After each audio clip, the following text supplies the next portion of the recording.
Hello, everybody. We are back. Let's get kind of comfortable here. Okay. So, welcome back to what is this now? My fifth, I believe. Let's double check. Got my computer out here.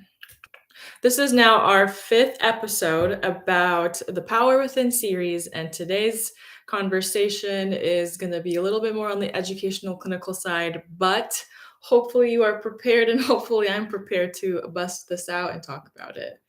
Um, when we talk about power and God, sometimes we look at this as such a supernatural thing, which it is, don't get me wrong. However, we are on this earth in a human body, which means you have to learn how to regulate and live life effectively through your body, your soul, your mind, your emotions, express all of that so that through this mechanism, Holy Spirit, the power of God, can boldly and powerfully shine through you. And I don't believe that it's if God has a plan, it's yes, he does. It's more like, are you willing to unleash and unveil God's purpose through you? And you will have a whole lot of satisfaction doing whatever it is that God has programmed you to do, to desire, to love. However, when we hold the brakes, when we don't fully allow ourselves to submit to the power that God has because we live it safe or we're afraid to break out or do things different, that's when we feel discontent. That's when we really kind of miss the mark or never get as far, as high as God has planned for us, because I do believe God is a good God.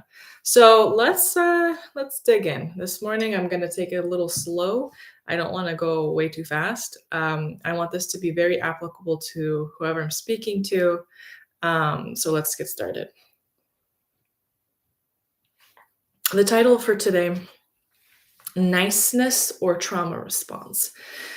That of all the titles, that's probably the more creative one, and here's why. This is something I've been trying to battle and break off of me. This is like the majority of my clients that I work with. We are oftentimes programmed as women. I'm the oldest child in my family. Church, Christ, I say a lot of church stuff where we're supposed to be nice. That's not bad, okay? It's not bad to be nice, but the problem is there's a difference between kindness and being healthy versus you are a people pleaser, a pushover, you do whatever people want, you're a slave / servant to them. And I think what's happened is sometimes in the church, people just kind of look at a person who serves and say yes, and as the yes person is at every baking, cooking event, is signing up for everything, is leading worship 5 times a week, and then at home they're always saying yes. And I think sometimes people like that are almost like highlighted like Mother Teresa's, and I'm just going to dispute that concept and say I don't think that's necessarily a good thing. If Mother Teresa is called to do X, Y, and Z by the Spirit and she's obeying, good for her. If you're trying to be like Mother Teresa so that you get some level of approval and love and belonging, then that's a problem. I would say that that's low-key, indirect, oftentimes unconscious manipulation. And we all have these manipulation tactics. I know that people don't like that word. And I find that sometimes when I put out my videos and I say, is it love or manipulation? People are like, well, it's not like I'm flat out manipulating. And my response to that is, I know you're not flat out manipulating, but I'm here to go even deeper with people who want to go higher. And I will start to get into the fine lines of what's happening. And so I think in a church background, and again, if I'm working with people who are more on the entrepreneur side, you guys are already very successful and phenomenal and driven and responsible and talented people. You guys are going to be volunteered by everyone to do everything, to lead everything. And then sometimes when you look around, you do identify yourself as top talent. And so you're like, well, I guess I have to step up and lead this because who will? And that's how you guys get into these cycles of serving or even over serving and doing things that, if I'm just going to be honest, and in my spiritual beliefs, God never even called you to do it. I'm not saying it's bad, I'm not saying like you playing the musical instrument for, 3 worship teams is bad. It's not about that. Let's get on a higher, more mature level. Is it needed or is it necessary? Is it your specific individual calling? What are you getting out of it, if anything? And I don't think you should be getting anything out of it. For instance, I play in a band or I am musical, play piano. I actually have loved playing in bands. There's something really fun about like this, I don't know, co-partnership with being with musicians and having fun and freestyling. That's awesome. But let's say if I'm on that stage because I think it makes me look good or more spiritual or it makes me feel good that I have something I'm doing in church or it makes me feel like okay, God, I'm doing something for you. I mean, the list goes on. If that's my thinking at any point, in my opinion, you can just kind of walk off that stage and do some healing work before you're ready to play because your soul wants to. Okay, big difference. And so why I say niceness and then I say trauma response is because there's 4 dominant trauma responses. I've mostly spoken about fight, flight, freeze, but I will introduce another concept that more sciencey people have been talking about lately, and it's called fawn, Fawn. When people are in a state of fawn, well, let me back up. Let's bust out. I have my little resource over here on my side. When a person is in, let's say, fight mode, they will bully, they will attack, and think of everything we talk about as a spectrum. You can go all the way from being entitled and I'm the boss and I'm going to do it my way and or I'm going to hate you, if maybe you're younger, hopefully not too old. Anything that you're doing that's bullying and pushing people away and scaring, like you are on the what is that? On the offense, I'm guessing. Like you are up in people's faces. And again, you don't have to physically be doing that to have like an attitude that's like, I'm going to show you. Let's say in dating, that looks like you trying to maybe you start to try to control the person.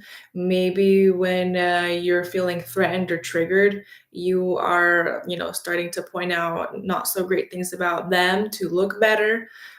There's like this like fight aspect. You don't have to physically be fighting, but your system, your sympathetic nervous system is like kicked up, like ready. I'm like, what am I gonna do? I gotta protect myself here. Something's being threatened. I'm triggered. I'm vulnerable.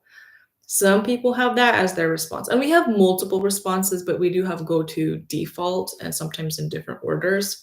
Another one is flight. That's when a person starts to panic. That's when people physically want to be like, I'm leaving the room, I'm leaving the building, I'm leaving.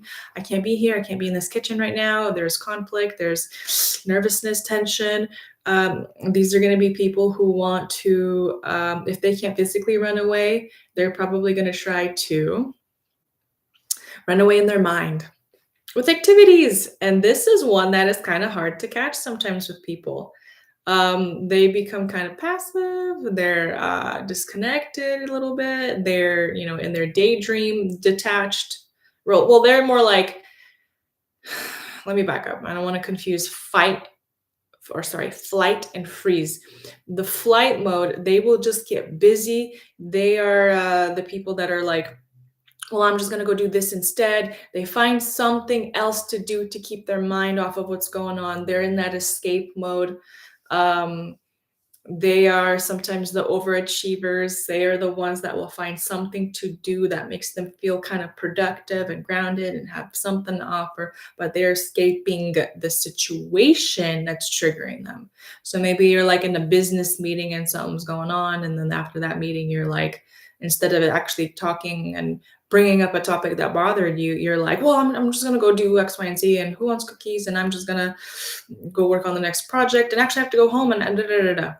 You're escaping. If you really think about it, what's your body doing? It doesn't want to stay present and like, are you able to problem solve? Are you running away? Bye, bye, bye, bye, bye. And then, so that's oftentimes classified as the workaholic, right? Versus the fight mode can be like that bully mode. And then the freeze mode, again, this one's sometimes actually hard to catch because I'm not usually like with coaching clients, I'm not working with like severe trauma people who are actively healing. So with the Freeze mode, that is your body, like it kind of just numb. Severe cases dissociates. It is frozen. It is sometimes it might look like a couch potato, but these are sometimes kids that are just like daydreaming. They do like whatever you say, sure. They go into that surrender mode. I want you guys to see that maybe, I mean, I could be wrong, but I find that a lot of these states, fight, flight, freeze, fawn, they all kind of bleed in a little bit. So it is sometimes hard to see. Like if I'm working with a kid or an adult who's off in La La Land, dreaming, surfing the web. Oh, they're on their, looks like they're doing work on their phone. They're just kind of scrolling out of it. Sometimes I wonder, okay, is that a freeze state or is that a flight state? Are they escaping or are they just trying to, um, what's the word? Just like numb out, kind of paralyze themselves to just still be able to physically be here. So I'm not going to spend too much time on all of these because I want to hit the fawn state. The fawn state, oh, that's called the people pleaser state. That is oftentimes when kids grow up in families, maybe there's a person in the family who's a little bit more on that narcissistic side. Maybe they're on that fight bully side, the fawn and the fight side. As people, unfortunately, they become codependent oftentimes because fawning, I believe that's what it is. Let me double check. Yep. Yep, because it's codependent because one person is doing, let's say, the talking, and we're gonna do this, and da da da. And sometimes they have those more narcissistic or entitled, more bossy. Think of a spectrum. It's these kind of stronger personalities, and the fawning type of people pleasing are like, "Oh, okay, you want to do this, right?" These are talking. The fawn people are listening. The fight people need help. I need help in this. The fawn people are like, okay, I'll come and help you. The fight people are like, we're gonna go and conquer, and we're gonna go and lead and do X, Y, and Z in our exploits. And the fawn people are following. Let's get a little bit deeper. They become exploited. Oftentimes, when I think of maladaptive schemas, and again, all these things like blend in, these are the people that have really high self-sacrifice schemas or really high like unrelenting standards. Like they're just like givers, they're helpers. Like think of like a nurse, or think of like, okay, the counseling profession. These are people, unfortunately, that give so much that they will be overused and abused and used and abused and exploited by people who either don't care or unaware or are more than glad to take your efforts and help. And so think about it like this. Let's read a couple more things, then I'll just kind of have a discussion because this is important for us to understand. The motto for this type of person. Actually, I like this catchphrase. Let's share this. Fight, right? The bully. Catchphrase, no relationships, just prisoners. I know that's extreme. The catchphrase for flight, workaholic, they're human doings. That's good. That's interesting. They just kind of withdraw and focus on performance and busyness. Freeze. They hide from the world. And again, I think of like trauma responses when your nervous system can't regulate, we do wonky stuff. And for people who freeze, they just shut down, and they oftentimes need time before they can start going. But if they can't explain that, or they're shut down for a really long time, that's when problems occur. And then of course with the fawn phase, their catchphrase is keep others happy, because they just got to avoid conflict. It says the price of admission to any relationship is the forfeiture of all my needs, my rights, preferences, and boundaries. And this is where I want to go into it.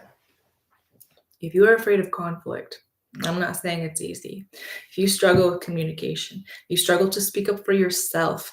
And I'm not saying like you don't know what you feel. And sometimes maybe you don't. But if, like, let's say in a business partnership, people, or you're the boss and you're the only person, and people are trying to negotiate and have milk things out of you don't feel comfortable with, the only person who is going to benefit really from you having some normal good boundaries is you. But then you're going to be able to attract healthier people to work with. Look, I've been in situations where I'm overgiving, overdoing, saying yes to things. Let's say on a business side, I'm giving these discounts that I can't even afford. Like it's just foolish. I'm breaking just barely even. This isn't sustainable. And so what do you think starts to happen? This is my early years starting business and school. You start to get angry, and if you are, you struggle to show your needs, that anger goes into resentment and then passive aggressive, and then you still kind of feel and look not so great on the outside. That's not helpful. That's not even helpful as a Christian. That's definitely not helpful as a human being. And then you have, like, let's say, personal life. I know I've like growing up, like my batch of friends have been changing over life. Obviously, that's normal. But, if you, like for me, not being able to express my needs because of being afraid I'd be rejected or not have friends or not be invited. You learn to, this is where that maladaptive coping piece comes in. You learn to just, okay, I'll do whatever you guys want. Okay, I'm not going to speak up because you'll say no, or maybe you won't even invite me, and you just learn to suppress it. And again, that still leads resentment. And on the outside, people might be like, wow, she's a nice girl. But what are you going to be remembered for in your business, as a mom, in your family? The truest, this is, I don't, it's like so crazy to think. People are so afraid to be themselves, even though you will attract the best when you are the healthiest version of yourself. Whether it's love because someone loves you for you, whether it's you as a friend, someone actually loves you the way you are and wants to be friends with you, business partners, clients. And yet, like, it's this like paradox where we're so afraid of being ourselves and we try to become this like washed out neutral version for everyone to like us. And then it's like, no one's going to like you. You're not going to stand out in any way, or you're not at least going to be appreciated and really seen for something powerful. And so it takes so much boldness and courage and healing to be able to fully show up, have preferences and ideas, and be able to express your needs and wants and desires or non-negotiables or whatever, and believe that the people who love you, who want to do business and work with you and love you and marry you, they will be there and they will love that version of you. One of the greatest things that I've been able to experience in this like last season, and I've already raved. I have an amazing year, so I'm not just year, but I mean it's been building up to this level where I finally can be more myself and say what I want and design and go for it. Not saying I'm not working on it. I'm always like, you're always like reprogramming and then programming that brain daily. But like for instance, even in love, it's been amazing to have a partner where maybe at first I'm afraid to express a need because, in my past life, let's say like that, expressing a need would have high rejection possibility. And having a partner who invites you to reprogram that and share what you want it's amazing. It feels great. You feel loved. You feel like every time I have a hard, for me it's hard, conversation with this person, and then they validate it and support it, and we're on the same page, and that actually helps us grow and move forward. Every time I'm like, that feels so good. Like that's just like extra confirmation. This person is my person. Like we're on the same path. And what happens is oftentimes when I'm working with people who want to go into dating, when they are not true to themselves anymore, or they start to lose themselves, or they don't express their values, they don't even notice that there's a rift starting to happen. And then, like, sometimes if they get married years later, it's like this person wants this and this person wants this, but this person never expressed anything, or either one, or whatever. And now they're so off. Not necessarily because they're bad people. They're just like they weren't able to express and go through that dating phase of, are you for me? Are we a match? Are we on the same page? Do we have the same vision? The Bible talks about being equally yoked. And in my opinion, equally yoked is not, do you go to the same denomination as me at church? That's that to me is, that's not even on the page. That's my opinion. Because I'm starting to realize, working with people, when you have fundamental values on a business level, on a personal relationship level that are off, that's unequally yoked, and that's frustrating, and you're not going to get far. So when you're able to show up and you have a part, like even with your quirks, I remember when I was doing my own like coaching, or I was getting coached, and I just remember even my coach was like, you just have to like really shine and believe that the quirks that you have, whatever level of fun or dorkiness or wittiness or whatever, like you have to believe that there's a guy that is searching for that and is drawn and wants to gravitate towards that and just loves that. Yeah, it takes a lot of power to show up, but when I really tried to do that, well, I reaped what I sowed. I got a guy who really loves that stuff. And to each is their own. Not every person's gonna love that, and that's okay. That doesn't mean you're a reject. That doesn't mean they're gonna reject you. That just means maybe you guys aren't aligned and not meant to be, and that's okay. That's just data you're collecting in this life. Same thing as business.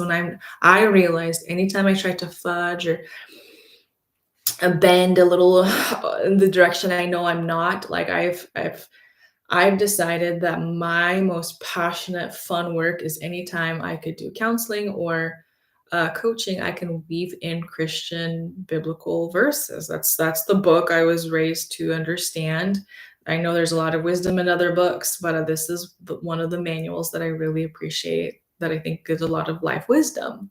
And so what happens is, if someone says, can you teach me and help me and not bring a Bible, I'm not saying that I can't.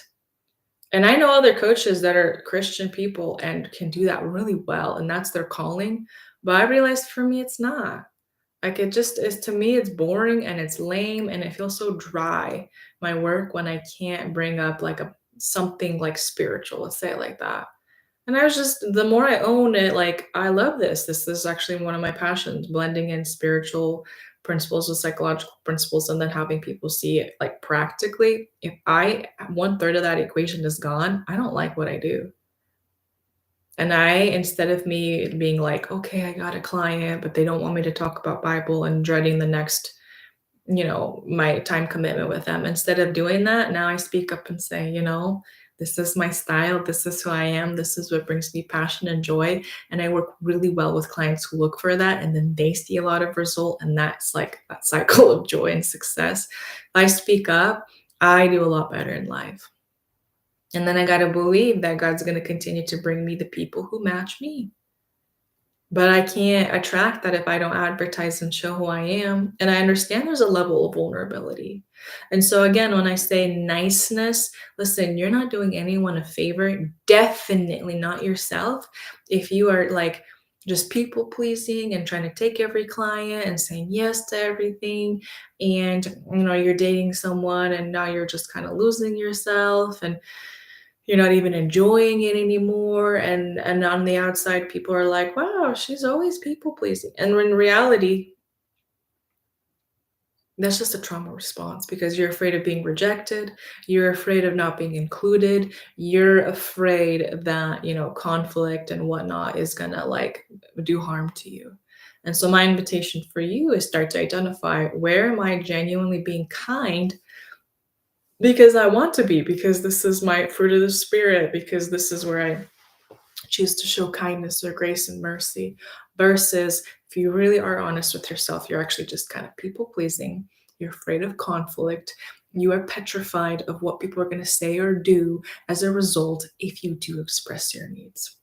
And here's why it is actually hard to express your needs. Because now, if you grew up in this kind of state as a go-to, your physiological body is actually, believe it or not, gonna kind of maybe even feel like it's in freeze mode, where you're tight, clenched up. It feels so hard to speak a need. Look, for the sake of vulnerability, like, I know I'm working on this in some ways. I'm a lot better than I used to be, I'll tell you that. But this is, now that I've identified this is my growth area, I continue to work on it. I know what I'm looking for, hence then I work on it and then I see growth and results.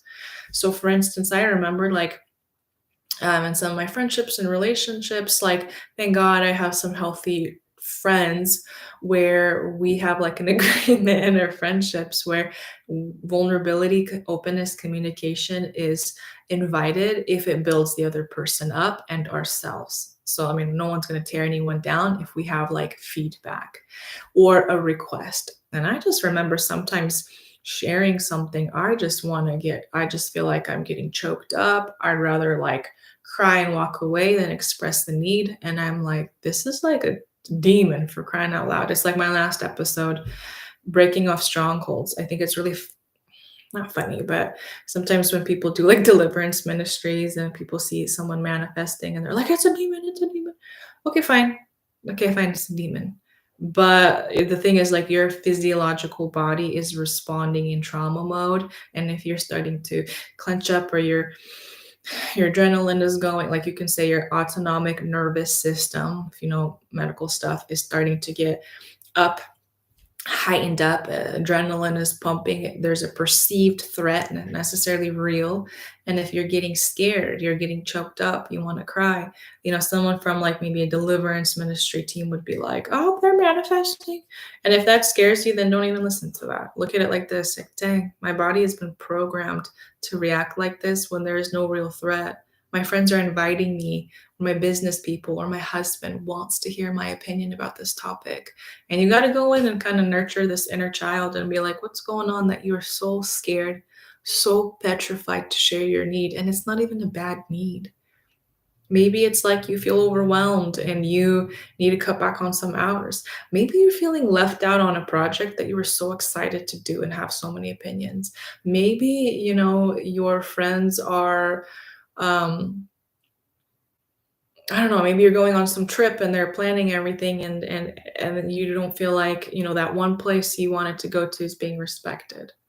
I don't know. And then you just got to believe like that people who love you are going to want to hear that and invite you to speak up, and they want you to be yourself.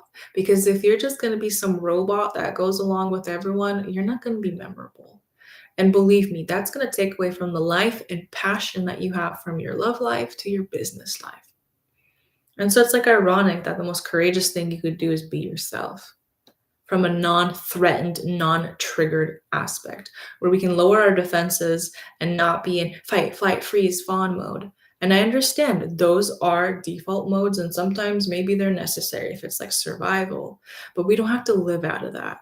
And to especially my women who build businesses, this comes up a lot. If you're building your business, then please build your business. Oftentimes girls will start a business and they have this idea, and by the time like a couple of years in, they're over here, and I'm like, what's going on? You said you clearly wanted this. Well, people said this, and then I figured, it's not like this drastic bounce that people go to hear. It's, well, my business partner said this, and then the company wanted to go that way, and then my parents chimed in here, and then the church talked about this, and then the church expressed views about money here. And I'm like, what do you want? And oftentimes they still want this. And so it does take courage to go here. One of my videos, I talked about the path with least resistance. And I really do believe, and I've seen it in my life, God has programmed the desires of your heart. He's the one who gave them to you. And the more you believe that, yes, that desire, that good thing, God wants for you. And so if you allow yourself to get there, you will by default start to heal. You don't have to be nice to people to get things done. You don't have to, forfeit your needs and your desires. You don't have to do any of that. You could just believe who needs to be with you, who's going to support you, the resources, all of that will come if you start to walk towards what you desire. Will you need courage? Yes. Will you need boldness? Yes. Will you be challenged? Yes. I mean, you are healing and reprogramming how you act. But let's stop pretending like we are being such amazing, good, Christ-like Christians, and on the outside we look like such servants, but on the inside you are miserable. Because I will argue that that is the kingdom of hell in you if you're experiencing hell like that. That's how people get depressed and angry and resentful and bitter, and the list goes on. You don't want to be that person. So there's like a lady that I was listening to, and she was talking about, she had some videos about nice for what. And it was like she had all these episodes of like people being nice for what? They lose out on money opportunities. They lose out on experiencing love. They, have crappy friends. I mean, like, you're being nice for what? You are forgiving people and choosing to put up with just complete, let's say, garbage or disrespect for what? How does that benefit you or even the other person? You're just modeling to people that you can be stepped over and you don't matter. I understand that stuff is hard to reprogram, but it's possible. And so again, our goal and purpose here is to become healthy people who have God that expresses himself through us. So hopefully this at least plants something in your mind. I mean, I think we all have, a certain fight, flight, freeze, fawn mode. That's normal. Identify what your go-to is, or which one are you kind of stuck in and living out. And if you are in fawn mode and you look back and you feel like that's something that you really need to reprogram, and maybe that's been the foundation that you've been building stuff, I'll encourage you like this. In the beginning of my videos, I said being able to be aware and identify what's going on is already like gold and priceless. Starting to tweak that, yes, that takes some time. So I think my next video is called Establishing Boundaries, which, no surprise, if you are sometimes a victim of fawn mode and people pleasing, they're one of the only ways you can take that back is start to have some boundaries where you can say no or yes and reinforce that and start to train people. This is your new program. This is how they have to like respond and treat to your program. So as always, I love your guys' comments and interactions. Like, comment, subscribe. We'll see when we schedule, maybe tomorrow, this next video, but hopefully you are enjoying and learning. And I really do believe that the power of God, the I am, is shining through you. So have a beautiful day, and I'll talk to you later.